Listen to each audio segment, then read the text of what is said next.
So we're here at the DC Short Film Fest 2023. Here at DC. Yes.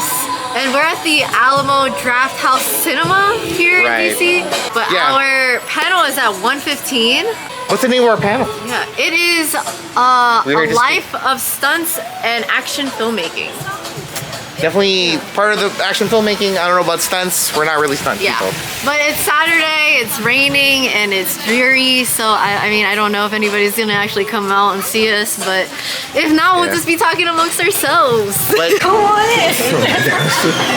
I'll text him or message him.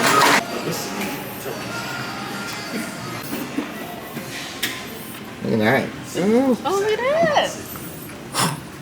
But this is so fucking cool. Oh, sweet.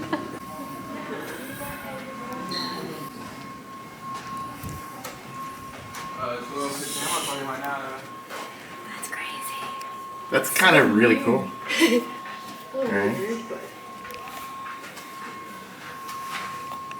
Hey, how's it going? This is Joe Carbeo. I'm the program director of DC Short's 20th anniversary. First off, like, this Alamo Drafthouse, like, how long has this place been open? So this Alamo Drafthouse has only been in existence for over a year. So it's actually pretty new. But I know, like, the Alamo Drafthouse itself has been around for several years. It's legendary. Of course. It started in Austin and started branching out all over the place. Like, that's why, it's like, when we pulled up, I'm like, what the heck? I didn't know there was, like, an Alamo Drafthouse. It's like the perfect place to have film festivals because you have that cinema feel. Like, it makes you want to make movies by being here. Obviously, this is we're Theater 1, so we're going right into the panel room. Please, can you, like, tell us more about, like, the DC Shorts International Film Festival? Well, see, I felt like I was brought on to DC Shorts because I've worked with comic book conventions, with Awesome Con, and done that whole cycle. And one of the things I really enjoyed about that atmosphere is the panels. You have the hall and you have all this stuff, but I feel like what can bring the crowd energy. Right. And so I tried to inject that into DC Shorts. So we have panels, not like workshops, but really a place where you can learn about it and feel, which you guys are part of. Like, I really think it's where we're gonna steal your secrets. Oh no, dude! I think that's a great thing to be able to like pass that on to like the next, like wave of next generation of filmmakers. Like, I think like being part of the digital, I guess, era of filmmaking. Like, I had to like kind of reverse engineer that shit. And I came up, like, I started doing film festivals and making films like probably like 2000. Well, festivals 2003 was when I made my first film festival, Project Resolution. It was every single month, and people can bring in their films and they get feedback from the audience. How it's good or bad. Every single month for 5 years. 2003. That's like when. That's before YouTube.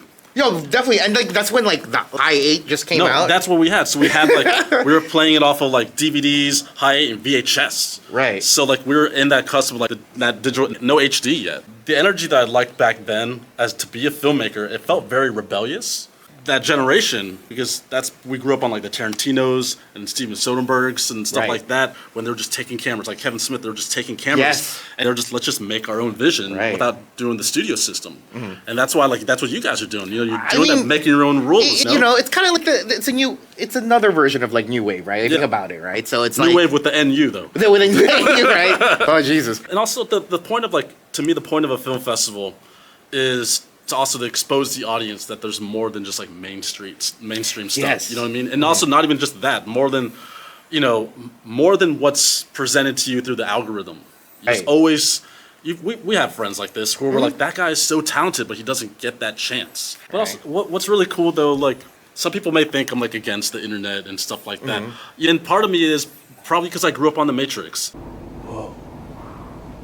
It's your real estate. The internet is your real estate, and your ownership of like your name, art school dropouts. That's you. That's your representation. You put out there what you want, whether it is how to do this, and I think that's actually really important too, to think about what we're making. And what I really think is cool is that like what we are is really making these moments and happenings. Like I always look at any film that we watch, and I always have to find the reason. Like, this moment is why I watched this movie. You have like a very spiritual take on films, and I think that's really awesome. When I grew up, with Jackie Chan, right? Right. He would always, like, to me, I remember seeing him like thinking, like, this. So this is what you want. That's just hoo-ha. That's it. Right. But like he was like, no, but we have characters beyond that make the hoo-ha something. For me to throw my hat into the action and stunt, like conversation, like I came from a pro wrestling background. Like growing up, we did backyard wrestling, got Hell the yeah. news, and one of my best friends is now a producer up there. We make a choice: do you want to make films or you want to go there? So I Right. stayed with this part, and always have that blood in me. Yo, that's awesome. But the thing is, though, when we were doing our matches, it was single camera, so we were live, single camera. You know, pro wrestling is real.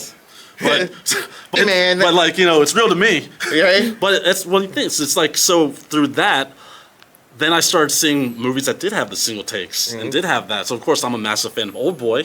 I'm just like, you have that brutality there, Right. but in that cinematic scope though too. It's like, oh, you have the single take, but now we're taking the composition in play, and then you actually have this whole story in this fight. I was like, dude, see, the fight is a story, Right, you know? exactly. And I think that's like the levels of like, you know, like choreographers and, you know, but anyways, yeah, definitely I don't want to like that, dude. Oh my God, dude. I would love to talk to you about a lot of stuff. That's awesome. And I understand wrestling is real. I live down the street from ECW. That's right. Hell yeah, Hell yeah. ECW. All right.